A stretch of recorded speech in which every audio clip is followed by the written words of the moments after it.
Monsieur, s'il vous plaît, ne me renvoyez pas, tout mon espoir est dans ce travail. Cela ne me dérange pas de faire n'importe quel travail que vous me confiez, même s'il s'agit de nettoyer les sols, du moment que j'ai un moyen de me nourrir. Je suis d'accord, j'ai souffert en cherchant un emploi. J'ai soumis mon CV à de nombreuses entreprises, mais aucune ne m'a accepté. Vous êtes le seul à avoir accepté de m'interviewer, s'il vous plaît, ne me dites pas qu'un autre a été pris. S'il vous plaît, monsieur, aidez-moi. J'ai besoin de ce travail. Je suis touché par votre histoire, mais je ne peux rien faire, nous en avons déjà pris un autre, et je ne peux en aucun cas demander à la personne d'arrêter à votre place.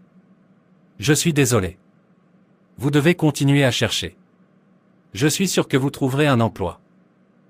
Mon Dieu, j'ai prié. Je suis désolé. Oh non. Comment puis-je prier pour que Dieu me réponde? Jusqu'à quand dois-je attendre Dieu pour ma percée? N'y a-t-il pas de Dieu là-haut qui réponde à la prière? Si c'est le cas, pourquoi reste-t-il silencieux?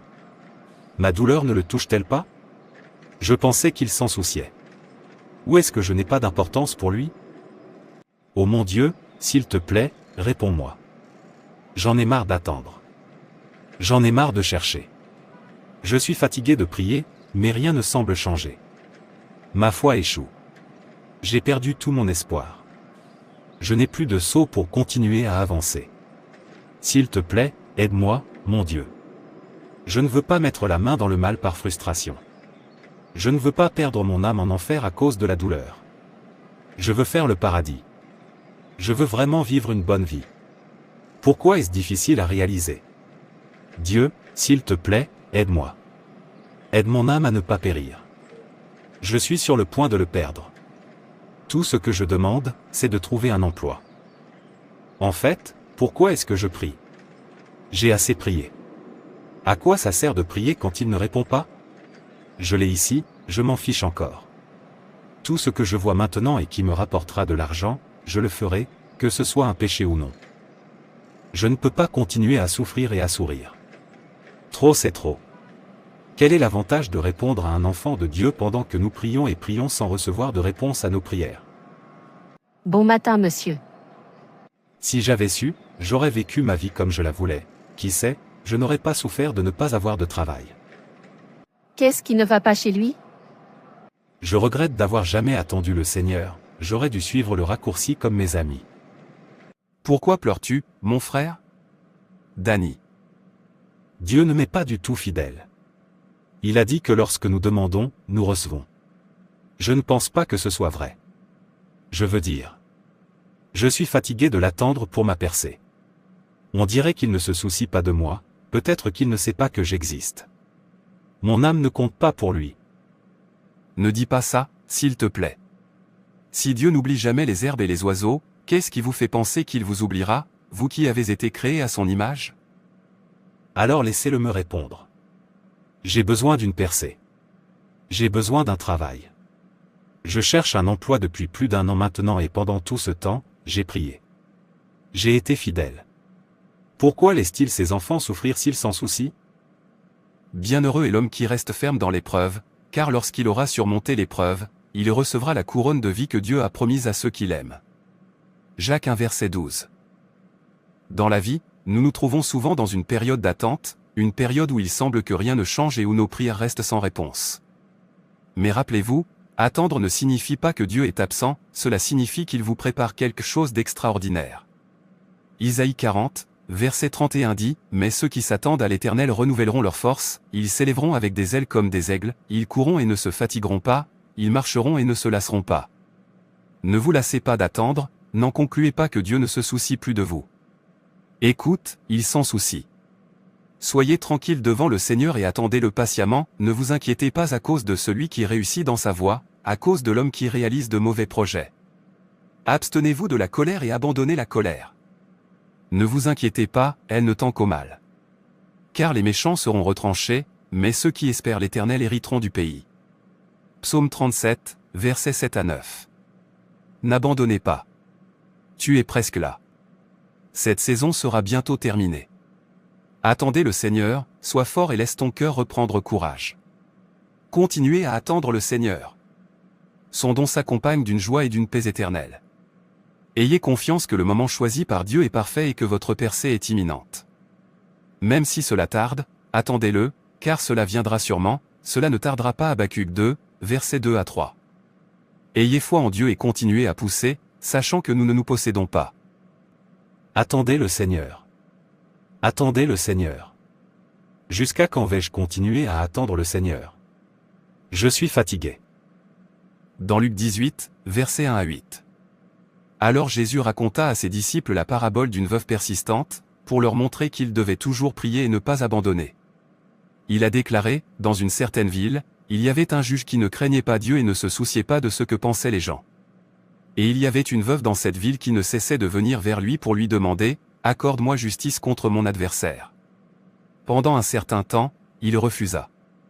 Mais finalement, il s'est dit, même si je ne crains pas Dieu et ne me soucie pas de ce que pensent les gens, mais parce que cette veuve continue de me déranger, je veillerai à ce qu'elle obtienne justice, afin qu'elle ne continue pas à me déranger. Et le Seigneur dit, écoutez ce que dit le juge injuste. Et Dieu ne fera-t-il pas justice à ses élus, qui crient vers lui jour et nuit? Va-t-il continuer à les éliminer? Je vous le dis, il veillera à ce qu'ils obtiennent justice, et vite. Mais quand le Fils de l'homme viendra, trouvera-t-il la foi sur la terre? Jésus nous a enseigné la foi persistante à travers la parabole de la veuve persistante. Elle a continué à s'adresser au juge injuste, pour demander justice, jusqu'à ce qu'il accède finalement à sa demande. De même, nous, chrétiens, devrions continuer de frapper à la porte du ciel. Votre percée peut exiger de la persévérance, mais Dieu honore la fidélité. N'abandonnez pas, continuez à prier, à croire et à déclarer les promesses de Dieu concernant votre situation. Je pense que j'ai eu assez de persévérance dans la prière. Pendant tout cela, pendant que j'attends avec persistance, pourquoi rien ne se passe-t-il? Cela fait plus d'1 an maintenant. Souviens-toi. Louez alors Dieu. Face au défi, la louange devient une arme puissante. Dans 2 Chroniques 20, le roi Josaphat et le peuple de Juda affrontèrent une vaste armée. Au lieu de craindre, ils ont choisi d'adorer et de louer Dieu. Pendant qu'ils chantaient, Dieu est intervenu, semant la confusion parmi leurs ennemis. Votre percée peut survenir lorsque vous élevez la voix pour faire l'éloge, même au milieu de l'adversité. Louez Dieu. Déclarez les promesses de Dieu. Parlez à haute voix des promesses de Dieu tout au long de votre vie. Dans Romains 4, 17, nous apprenons que Dieu appelle les choses qui n'existent pas comme si elles existaient. Déclarez la guérison, la provision, la restauration et la percée. Vos mots ont un pouvoir créateur. Positionnez-vous pour les miracles. Proclamez la victoire même lorsque les circonstances semblent sombres. Comme j'aurais aimé que ce soit facile à faire, surtout quand on souffre. Bien sûr que oui. Dans Jean 5 versets 2 à 9. Nous rencontrons l'homme à la piscine de Bethesda. Il attendait depuis 38 ans, espérant guérir. Jusqu'à ce que Jésus lui demande, « Veux-tu être guéri ?» Rappelez-vous, pendant 38 ans, il a attendu, parfois, nous devons changer notre état d'esprit et agir. Placez-vous au bord de la piscine, sortez avec foi, pardonnez, servez et obéissez aux directives de Dieu. Votre percée n'est peut-être qu'à un pas. Si cet homme n'était pas sorti et n'avait pas continué à rester dans la piscine, il n'aurait peut-être pas reçu la guérison de Jésus. N'abandonnez pas. Mais si nous espérons ce que nous ne voyons pas, nous l'attendons avec patience. Romains 8 verset 25, rappelez-vous, quand les choses deviennent plus difficiles et que vous avez prié et prié, alors utilisez les louanges pour faire tomber le mur de Jéricho. Louez Dieu lorsque vous souffrez le pousse à agir plus rapidement. Louer Dieu donne à votre cœur la paix et le bonheur, et chaque fois qu'un chrétien est heureux, le diable devient confus. Travaillez avec foi, Dieu s'en soucie vraiment. Il veut savoir à quel point vous l'aimez. Il veut que tu sois plus proche de lui. Il avait besoin que vous preniez du temps pour lui. Il veut savoir jusqu'où vous pouvez aller pour le défendre. Merci beaucoup, frère Peter. Louons Dieu. J'ai tellement honte de moi. Tout ce qui nous importe, c'est ce que nous attendons de Dieu, nous ne nous soucions jamais de ce que Dieu attend de nous. Regardez-moi me mettre en colère simplement parce que je n'ai pas trouvé de travail, comme si c'était seulement lorsque Dieu me donne un travail qu'il mérite mes louanges. Que suis-je sans lui? Sans la vie qu'il m'a donnée, serais-je à la recherche d'un emploi? Sans la santé qu'il m'a donnée, aurais-je même envie d'un travail? Je devrais au moins le féliciter pour ce qu'il a fait, et il en fera davantage. Merci Dieu. Vous méritez tous mes éloges, pour cette raison, tu m'as créé. Ô mon Dieu, s'il te plaît, pardonne ma petite foi. Je sais que c'est important pour toi. Oui, tu t'en soucies. Je sais que tu as un meilleur plan pour moi. Même si vous ne me donnez pas de travail, je vous féliciterai quand même. Sois exalté. Bonjour, avec qui je parle? Je suis le directeur de Raphael Oil and Gas Limited. Suis-je en train de parler avec Monsieur Danny? Oui monsieur. Vous avez été approuvé pour travailler avec nous, veuillez venir pour plus de détails.